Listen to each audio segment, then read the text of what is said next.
Welcome to Legendary Talks, a My Spring Harvest podcast bringing you the best sermons, Bible studies and seminars from over the decades. Today we're hearing from Patrick Regan as he speaks about brighter days at Spring Harvest 2024. So let's welcome him, Patrick Regan. Oh.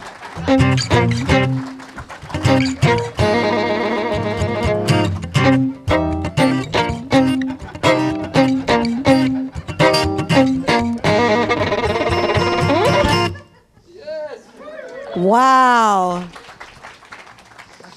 I'm expecting big things. Yeah. Is this one? Yes. You're lovely, and I'm Eye of the Tiger. So it's going to be a good night. Yeah, it's going to be great. It's gonna be good. I feel like you're kind of up and fighting, which is really good. So for those people who don't know about this whole Brighter Days deal, which is something that you're like really investing your time and energy into, why have you written this book? What's it about? Yeah, I don't know what. I know you've written some amazing books, and I don't know what you're like, but after every book I've written, I go, "That's it. It's the last book I'm ever writing." And my wife sort of rolls her eyes at me, and I think after my previous book, Bouncing Forwards, I thought, no, this is it. I'm done. And it was really weird because in the space of 6 months, I genuinely, hand on heart, met 3 people who said, "I'm not sure I'd be alive today if it wasn't for one of your books."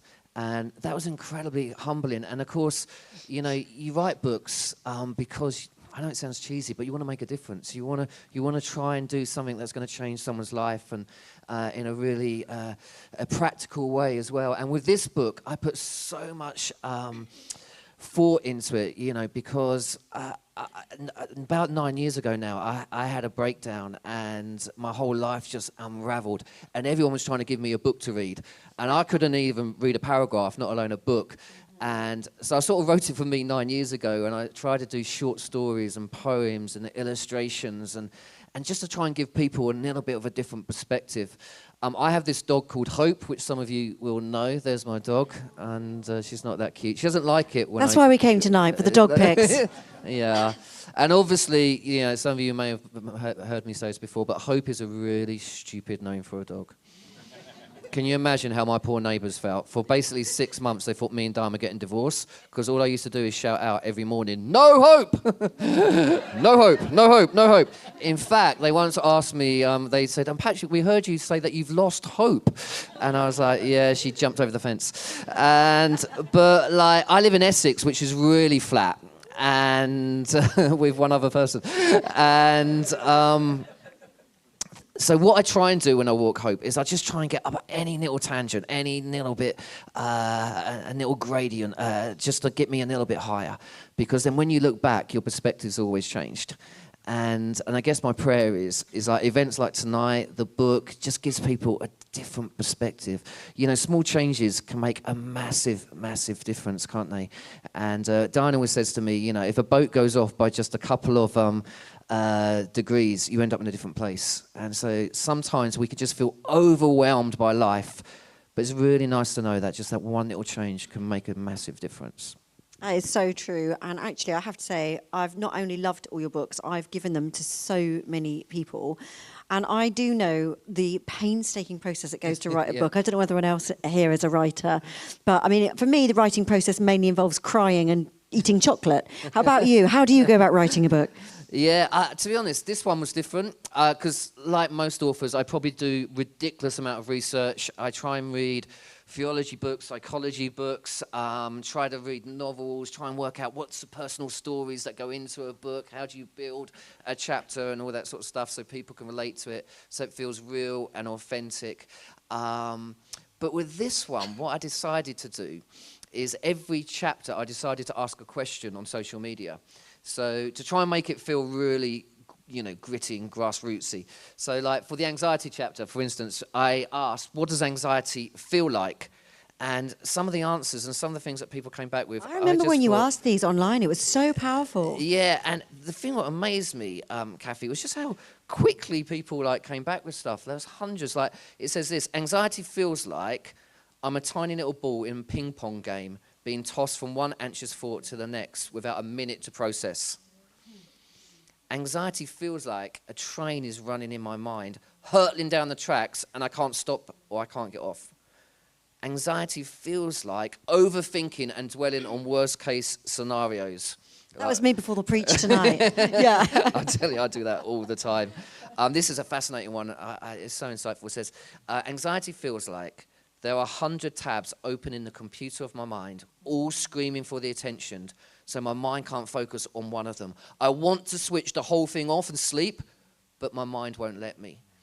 And so my heart for this book was get one for yourself, but please, can we get one for someone who's struggling? And the other thing I did with this book is, obviously, most of my books have been written for the Christian market. This intentionally wasn't. I mean, you've done some brilliant books that's very similar, where you've gone, actually, Christians could read it, but what we really want to do is we want to start having some sort of voice into into our society with a real sense of what kingdom values, heart, passion. And I guess that was the passion behind this book, particularly. Well, I think it is, because it is about sharing God's light into places that are dark, isn't it? Yeah. And I think one of the things that, when you've got a title like Brighter Days, we can sound very happy ever after, rainbows and unicorns. Yeah. But it's not, it's thinking about the fact to have a brighter day, you've got to acknowledge, actually, there are some dark and difficult days, aren't they? That's kind of why you're writing it. So Yeah. is that kind of the premise? Yeah, 100%. I think this slide sort of describes my life. It probably describes anyone else. Anyone else? You can put your hand up here. It's fine. And anyone? Now, come on. You can be honest now. Come on. We're at Spring Harvest Night 1, and it's all okay. It's Some okay people not have to be perfect okay. lives. Like Yeah, I was going to say. Well, I'm going to get the tips afterwards. And but this is definitely a picture of my life. In fact, I saw this quote on Facebook the other day, and I really liked it. It says this: "My ducks are absolutely not in a row. I don't even know where one of them are, and I'm pretty sure that one of them is a pigeon." Michael, you can make a little noise if I say something funny, just in case I don't get it. That would be great. I'm pretty sure that one of them's a pigeon. Great, thanks, Michael. That's really, yeah. It's gonna have to.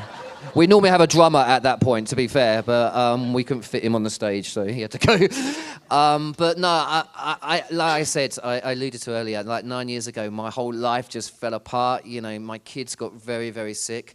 And if you're a parent or a grandparent here, you know there's nothing worse when your kids get sick, and there's nothing you can do about it. You feel powerless, you feel out of control. And Kezia got very, very ill. We had to rush her into hospital with a condition called HSP, which when we took her to the doctors, true story, they'd never seen it before, so they started Googling it. Doesn't really fill you with confidence when they're going, wow, this is amazing, I've never seen this before. And then called another doctor in to have a look at it as well. So, and it was a bit like meningitis, but a different disease, but very, very heartbreaking. And she did really well. She came through it, but it was really tough. And then Abby got diagnosed with some additional needs. Dad got cancer. He was in hospital for 9 weeks. He needed to have 4 different operations. Everything went wrong. That could have gone wrong. It was just like that Tetris moment. You know, remember the game Tetris? Anyone remember the game Tetris? It all starts coming at once. You're trying to get it in a straight line. You just can't do it, and it's going faster and faster and faster. And then I had a few problems with my knee. I went to the doctor and I said, I think I might need some keyhole surgery. And they did some x-rays and they said, sorry, Mr. Regan, I don't know how to tell you this, but you need to have major limb reconstruction surgery. And I was like, what does that mean? It means we're going to have to break your leg in 3 places and put a metal frame around it. And there's a picture of my leg and the inside of my leg, which is a little bit weird, I have to say. And these frames would be on for 6 months to 12 months, maybe 18 months. And they had to be cleaned a lot every day, and they had to be altered every day. So they were moving things around in my leg, and I just didn't do very well. People said, you know, you've got 4 kids. How did they cope? I don't know if you can see his photo. This is Daniel when he was younger. He turned it into Star Wars Lego Space Station, ladies and gentlemen. And then, of course, there was Christmas. Thanks ever so much, Abigail, for turning it into a Christmas tree. But we laugh about it now, and but actually at the time it was tough. It was tough, really tough. Well, and it is, they're all external things, but it's all the internal stuff that happens as a result of that, isn't it? It's kind of like, you know, it's really hard when you, like you said, that Tetris thing, that's so powerful, that analogy, because there comes a point where you just can't process everything that's happening in one go. I think we've all been through times like that in our lives. And I know it's not just hard for you, is it? It's all the people around you that, you know, are going through this too, and it's affecting them as well when you're struggling.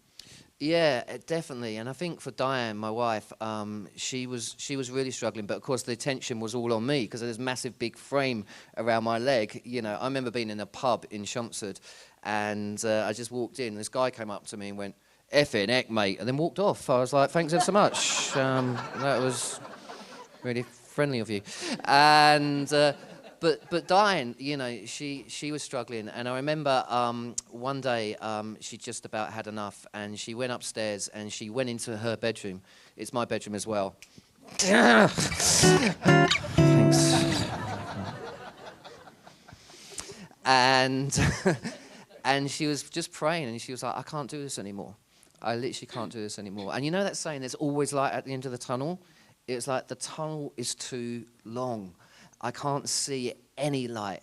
And she just felt God say, you know, stop looking for light at the end of the tunnel and just look up and just see the pinpricks of light that are coming through with the love of your community and the love of your friends. And you know what? Take a day at a time. And sometimes when you're going through a hard time, you don't need a massive list of all the things that, you know, you can do. You just need someone to say, "Come on, hang on in there. You can do this." And if you can't take a day at a time, you know, Diane said sometimes we just took an hour at a time. And we started to realize that part of our story was to be real and to be honest and trying to be authentic, to say it's okay not to be okay. And to also realize that no matter how hard life gets, that we still want to dream for something else. You know, I've often said that acceptance and resignation are two really different things. Yeah. And I think that's a really important thing, because accepting this something is the first part to healing. It doesn't say we resign ourselves to this forever and we quit, but it says actually it's an important part, and you know what? There is nothing wrong with not understanding everything. So we're going to dig in now to some practical stuff, because I know one of the things I love about Kintsugi Hope, one of the things I love about you, one I love about what you're doing in Brighter Days is you are so practical. So you're not just about talking about ideas. You really want to give people tools for practically thinking about these issues and making some differences in life. So give us some practical stuff. Yeah, I guess one of the things I've just come to realize in life, that actually we're probably not as in control of life as we think we are. And this is something that's been around for a long time now, but we talk about the circles of influence. So if you can see these couple of circles here, you can see in the middle there, I put things that I have a measure of control over. I can, you know, have a measure of control over whether I pray, a free time, what I watch, exercise, what I eat. Though I have to be really honest with you, I've just come off a cruise. I've just spoken on my first cruise, suffering for Jesus on a cruise, ladies and gentlemen. Like 3 days ago, I was in Pompeii. I'm now at Skegness. It's gone down. No, it's gone uphill. And I had no control over what I ate on that cruise because it was all free. And if you've ever worked for a charity, you're like, what? It's free? Yeah. Oh, yeah, just keep pouring it. Yeah, it's great. And so I had no control, honestly. And but they're the things I can control. But actually, there's so much that is out of our control. You know, I can't control your reaction to me. You know, as a human being, I want this to be a really lovely night for you. I will do our best for you to make this a brilliant night. But I'm not in control of your reaction. And I need to remember that sometimes when I do the job that I do. You know, I've just discovered that I'm not in control of the housing market. Me and my wife have just moved house, and we had a 3-week gap when our sale didn't complete. And all the kids were, you know, put out with grandparents, living it up, eating loads of sweets. Me and Diane had to move into her parents' caravan, and which was really exciting. And we were like, is it going to fall through? I had no control over it. I have no control over some of my past that's happened, my family's choices. You know, I love my kids, but sometimes they can, you know, make choices that I just wouldn't make if I don't want them to make that choice, but I'm not there to control them, manipulate them. I'm there to give them roots and wings. And sometimes that's hard. It's hard, isn't it, when you see your kids or your grandkids and going through that different situation, your brain chemistry, how other people make their choices. And so what I've tried to do is go, you know, what are those things I can really take hold of? And this has been a really helpful exercise to me. And I guess what I'm trying to say is that middle circle, can I make that a little bit bigger and get into really good habits? And habits are those things that come naturally, aren't they? I heard a lifeguard once say that he was so used to basically shouting out walk whenever he saw a child in any context whatsoever. They could be running through Asda, he would just shout out walk like that, and just because it was habit, you know. Another one which I really liked was a lady who basically given up teaching to work in the corporate world, and she was in an open plan office, and with all her work colleagues, and every time a work colleague went to the toilet and came and sat back down, she just turned to them and went, "Have you washed your hands?" And they were like, "Yeah." But it becomes habit. But, you know, the challenge is to go practically, what are those things that we can do, and to expand that middle circle. Yeah, and actually that's really significant, isn't it? Because there are things that you can do in your life that are going to really help you to build that resilience in those difficult times. So I think that's great, and not to underestimate those things, because they're simple things. Some of the things you're going to hear this week, you kind of think, actually, it's, you know, I love it when James says, not just hearing it, it's putting into practice, isn't it? If we can put those things into practice, that'll be a real help. Hello, it's Abby Guinness here. I hope you're enjoying this episode of Legendary Talks. If you're looking for more inspirational and insightful content like this, may I direct your attention to My Spring Harvest Plus. It's our streaming website with hundreds of great talks from Spring Harvest events, present and past. It's only £5.50 a month to subscribe for all kinds of excellent content. Tap or click the link in the description or caption to discover more about My Spring Harvest Plus. One of the chapters in the book, which is it controversial? I don't know if it's controversial. It's interesting. It's about a subject I don't hear talked about a lot. And that's on the whole area of anger. Now, it's like, that's a bit uncomfortable as Christians. It's like, oh, how do we feel about that? So, you know, you can talk about it in a minute, but first of all, go on, bit of a confession moment. Are there things that make you angry? What makes you angry? Traffic. I hate it. I absolutely hate it. I even got annoyed in the car park, didn't I? Tashi coming here. She was like, "You are so bad." And I remember there's a few years ago now, I was basically at a traffic light, and, you know, the car in front, it was amber, right? And the car in front could have gone, I could have gone, you know, the car behind me could have gone, ladies and gentlemen. You know, we all could have gone, and it would have been absolutely fine. But I had no control. It was one of those circles of control thing. My hand came out from the side, and I punched the horn as hard as I can. And then the person in front of me obviously turned around startled, looked at me, and I realised it was my vicar. At that point, I just ducked like this, and... but, like, no, seriously, anger is a really interesting emotion, because I don't think it's a wrong emotion. I think anger and rage are really different things. I think that, I always think of anger as, you know, sometimes when you put your car, you drive your car and a little light comes on your dashboard. If you're a little bit like me, you go, oh, look, there's a light on my dashboard. I know what I'm going to do. I'm going to ignore it, and hopefully it will go away by itself. Does anyone else do that? Yep. And that's what's going to happen. It's a done deal. And then the next morning, you get in the car, you put the car on, and it's not there, and you feel vindicated. Garage, you're not getting my money. You go around the corner, and bing, it's there again. And I think anger's a little bit like that. It's telling you something's wrong. It's telling you that something needs to be sorted out. And like the car, if you don't take the car into the garage, eventually it's probably going to break down. And one of the things we did in this book is we started going, you know, when we think about anger, what's the emotion, I guess? If, you know, anger is an emotional response to pain, it's also a sense of injustice, but what's underneath it? And again, I asked my friends on social media, and this is what they came up with. They said that maybe it's about frustration, grief, loneliness, bitterness, sadness, guilt, shame, betrayal, love, regret, hurt, disappointment, hopelessness, anxiety, fear. And, you know, I've worked with a lot of people who are right on the margins of society. And when I ask them, because they're very angry, some of the people I've had to deal with, actually that describes a lot of their emotions that they feel. And they said, you know what, we feel overlooked, we feel inadequate, we feel invalidated, we feel rejected, we feel overwhelmed at times, and we just can't express how we're doing. And sometimes anger isn't just rage, it can be really passive, can't it?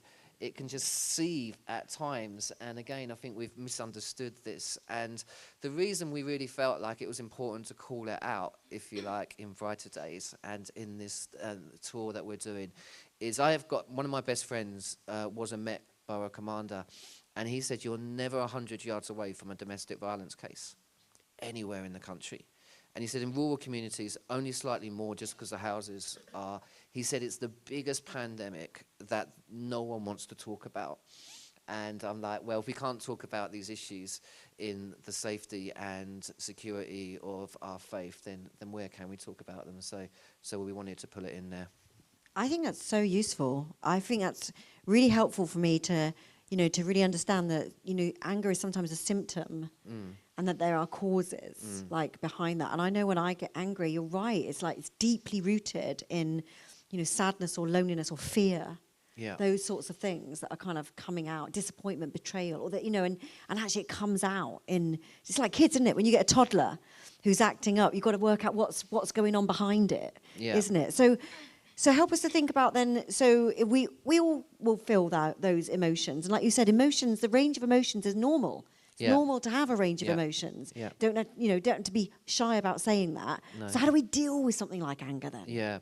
I mean, I think in the book, again, we talk about trying to find a safe person to talk to, someone that actually, because once you actually get it out and you talk about it and you get it, I guess, spiritual language, but get it into the light, get it into that sense of actually it loses some of its power. That is so true. And I think it's around asking yourself the question, what boundaries not being met here? Because sometimes there's something that's gone over a certain area that's made you feel that way, and if a boundary's been crossed, why has it been crossed, and how can I protect that boundary, and how can I express myself more clearly without it turning into rage?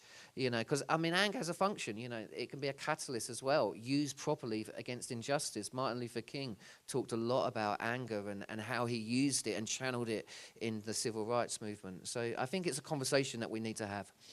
So explain that thing about boundaries a bit more then, because I think that's really important. The whole thing, a boundary has been crossed or we feel a boundary is transgressed. Yeah. Now, like we know when we talk about kids, we talk about boundaries, but this is something slightly different. So explain what do you mean? Because they're very important in relationships, aren't they? Yeah. To know what's safe, what are boundaries. Explain that a bit more to us. Yeah, I heard someone say actually, it was one of those quotes that goes around that a boundary is how I love myself and love you simultaneously at the same time. Oh, that's so good. Say that again. A boundary is how I love myself and love you simultaneously at the same time.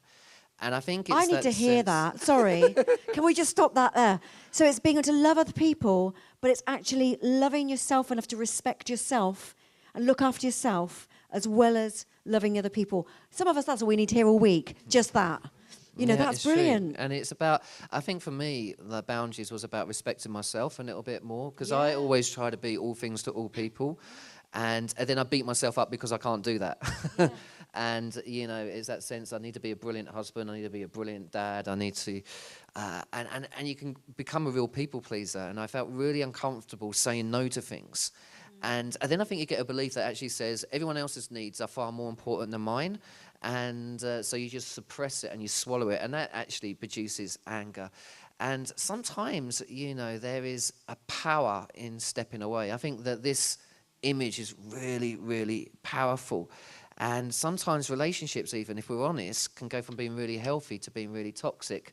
And again, it's one of those things we don't often talk about, but it's true, isn't it? And can put us in all sorts of challenging situations. And at this point, it's a really pleasure for me to introduce, this is Natasha. Natasha is my goddaughter, and so I've known her since she was baby, and she's stuck with me for the rest of her life. It's true, it's true. And so tell us a bit about your story, Tashi. Well, first of all, I wanted to say a massive hello to so many beautiful faces in the audience. Hi, hello, nice to see you. Where? No, thank you. A few waves over here, thank you so much. Also, lovely singing voices. I'm joined by Michael here on guitar, myself on violin and voice, and a cold. So lovely to be singing with a cold tonight. We're doing smooth jazz instead of the usual. But this next song is a song I wrote quite a few years ago now, when my parents' relationship completely broke down. And it was a really tough time. My dad was taking all sorts of funky drugs, and my mum was really just struggling, and she almost died giving birth, and just all the stress in our lives and everything. And my dad was really not helping out here, and it was a really horrible time. But my mum was like, "No, we're going to stick through it. We're going to just carry on." And actually, there was a point where even us kids were saying, "You need to step away, like not only for you but for us." And as creatives do, we process things through our creativity and our music. And I was like, you know what, I play the violin, so what, a bit boring. I'm going to learn the guitar, because that's cool. And so I was listening to Sweet Home Alabama, and it's only 3 chords, I mean, the basic chords. And I was like, you know what, I can learn that. So I was like jamming around to these 3 chords. And suddenly, this whole song poured out, and about my parents' breakdown in their relationship. And so even though we're going to have a bit of fun with this, and I want you to join in because you guys sound great and you're helping me out. So I'm going to teach you a little bit of it. Although it's a bit of a sad song, we're going to have fun. So the lyrics are, which you shall join in with me, is to see he was not the one.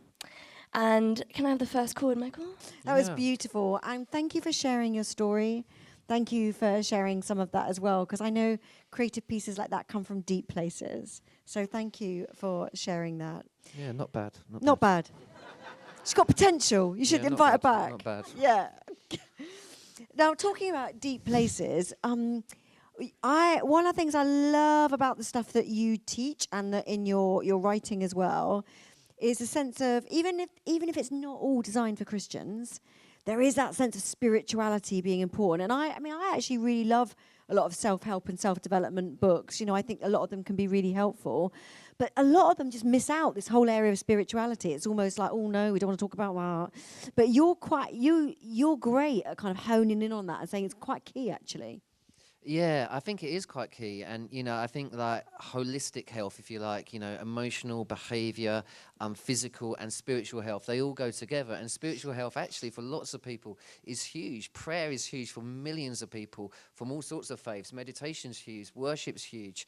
And people are starting to wake up to the fact, even workplaces are now going, actually, this is a part of what people's well-being is all about. And but I think the challenge for us who come from Christian faith, that sometimes spirituality is such a key part to our well-being, that when it feels like God isn't answering our prayers and that God isn't there and stuff is really tough, then that can affect our well-being as well, And I grew up going to church. I had to go to church 3 times on a Sunday, and I went to what I describe as a singing church. They love to sing for hours. And there was one point, I remember the pastor at the end, the worship leader, he looked at the crowd and he basically went, "Heaven will be like this." And if I was honest, I was like, please God, no, I can't do it. I can't sing another song. And, but like, it was amazing in some ways. But I always had loads of questions, always had so many questions. I remember I was in the choir and we were singing this song, Crowning with Many Crowns. You know that song? Of course you will know that song. Normally when I say that, there's only one person who goes, yes. But I mean, like, good company. Everyone knows that song. And but there's a line in it that basically says that he is ineffably sublime. And so I remember I was in the choir, I put my hand up, and the choir master happened to be the church leader as well. And I was like, what does ineffably sublime actually mean? And to be fair to him, he went, I'll come back to you on that one. And he did. He was really honest, and actually I really appreciated it. He came back the following week and he explained, and now I've forgotten it. But the challenge is that when life got hard, when my brother died, when our neighbour took his own life, we left the church and we started searching and for something, I guess, that was just going to answer some of those questions. And I think for me, I always felt like I was on the outside looking in. I always felt like everyone had all these answers and was always happy, and even some of the songs we sang didn't really give us room to really question or lament or or to try and work out what was going on here, or to struggle with God, a bit like Jacob did, you know, and I often felt like that was an unfair match. You know, God could have taken him, I think, but he allowed him to struggle. He allowed that wrestle to go on, and I just felt like, maybe, God, I'm just not, you know, I get that you love everyone, but maybe I'm just not one of the people that you like much. And I was definitely in that place. And then I went to a place called Cardboard City, which was underneath Waterloo Bridge. And I sat there with a bunch of homeless guys. And one of them had a hamburger, and he'd begged enough money for it. And he passed it around the circle, and everyone took a bite out of it. And then they handed it to me. And I was like, why are you giving it to me? And I remember talking to these guys about faith and about spiritual things. And they were like, I get it. You're asking, God, why does this happen? And we're saying, actually, the only way we can get through our lives is because of God. Because we think he's in the anxiety, and he's in the pain, and he's in all the stuff that we don't understand. And I guess, like, can I find God in the brokenheartedness of life? And then I was like, oh, I can definitely see God in the eyes of the broken. I've been to some of the poorest countries on the planet and spoken to some of the most challenging and seen the most crazy things. And I've definitely seen God in the eyes of the poor. But then, like, it was like, can I see God in my own brokenness as well? And that just brought it to a whole new level for us. And I write in the book, you know, faith isn't about the absence of doubt. It's about having somewhere to go with your questions, your anger, and your tears. And I've come to the conclusion that God is always where the broken are. And because there's something where we get rid of our ego, and we get rid of that sort of false thing, and we go, God, I just need you. And when me and Tashi, we've been going on a tour around the UK. We were in Scotland a couple of weekends ago, and we were thinking what songs could really maybe relate to people. And we found this one which is really unusual. It's called God in the Strangest Places. And I love some of the lyrics. It says this. It's like we've forgotten who's friends with the wasted, left behind in the alleys. I've been looking for God because he's out there, close to the pain, and he's not scared. It's hold back your hair, love. Show you I care, love. He's everywhere. We say he's not. I'm looking for God in the strangers. In the main meetings. I'm going to leave you to do the final part on your own. Yeah, thank you. Can you thank Kathy Madhavan for me, please, ladies and gentlemen? Absolute legend. And obviously, you know that Kathy and Mark have written the theme book for this week, which is fantastic. But I'd also recommend Less is More, which is sort of in a similar vein to Brighter Days, really. I couldn't recommend it highly enough to give to people that may be outside of the Christian community. I just want to finish by showing you what I think, arguably, is one of the most beautiful videos that I've ever seen. Who is familiar with Charlie Mackessy's work? Have you come across it? And basically, he tells the story of a boy, a fox. So let me get it straight. I never get this right. The boy, the mole, the fox, and the horse. I get them in a different order every single night. And but the story behind this is basically Charlie Mackesy is really good friends with Bear Grylls. And Bear Grylls and Charlie Mackesy were talking one day, and Charlie Mackesy said to Bear Grylls, "What is the bravest thing that you've ever done?" Now, Bear Grylls has climbed Everest twice. I think he's flown over it in some contraption as well. He has swam in some of the most dangerous rivers on the planet and eaten some very, very strange stuff. Bear Grylls said, "The bravest thing I've ever done is say, help." And that inspired these incredible illustrations. These have been translated into different countries. I'm sure you're aware. These books have sold millions. The animation won an Oscar. It won a BAFTA. But what I didn't quite realize until I started looking into it is that each character represents a different part of us. And so the boy represents the part of us that's inquisitive. It's got loads and loads of questions about everything. I feel like I'm a little bit like the boy at times.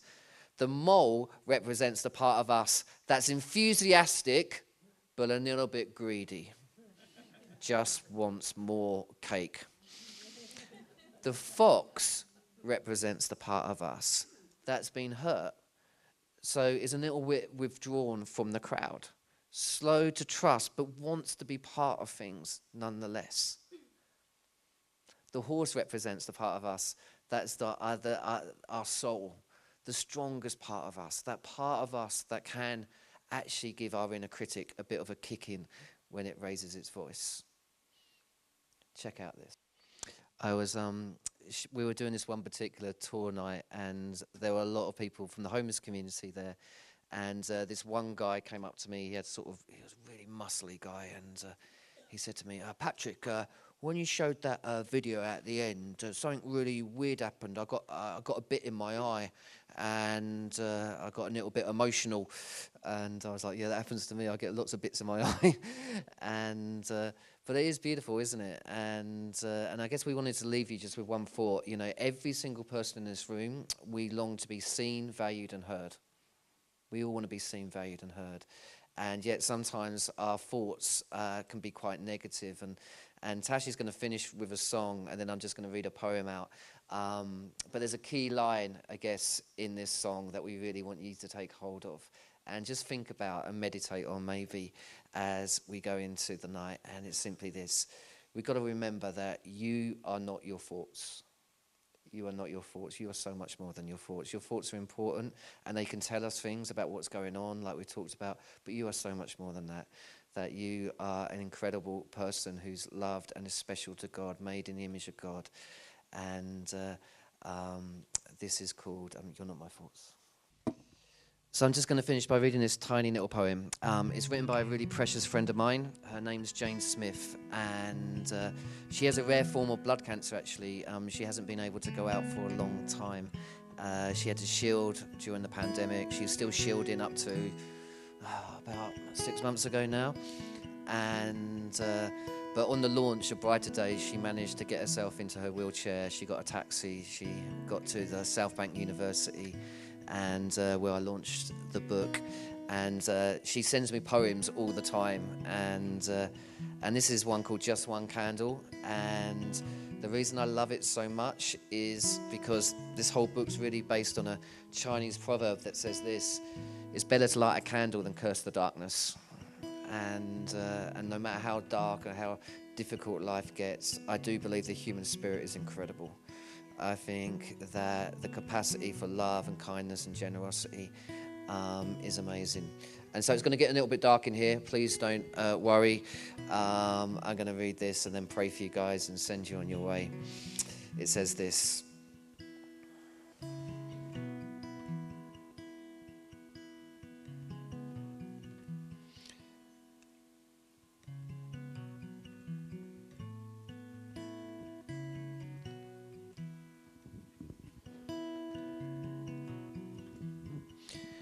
Just one candle, a glimmer of hope is what we need in our time of pain. Just one candle, bringing light to cheer us once again. Day after day, things stay the same with no end in sight. These winter nights, stark, cold, longing for warm sunlight. Our hearts break with anguish beyond description. How much longer must we wait for this transformation? Overwhelmed by grief and sadness, loss and sorrow, desperate for the dawn to break on a new tomorrow. But if we light just one candle, darkness is dispelled. Gazing on that flickering flame, may our hearts be still if we light just one candle. Thanks for listening to this episode of Legendary Talks. If you enjoyed it, make sure you hit subscribe wherever you get your podcasts and visit springharvest.org to find out more.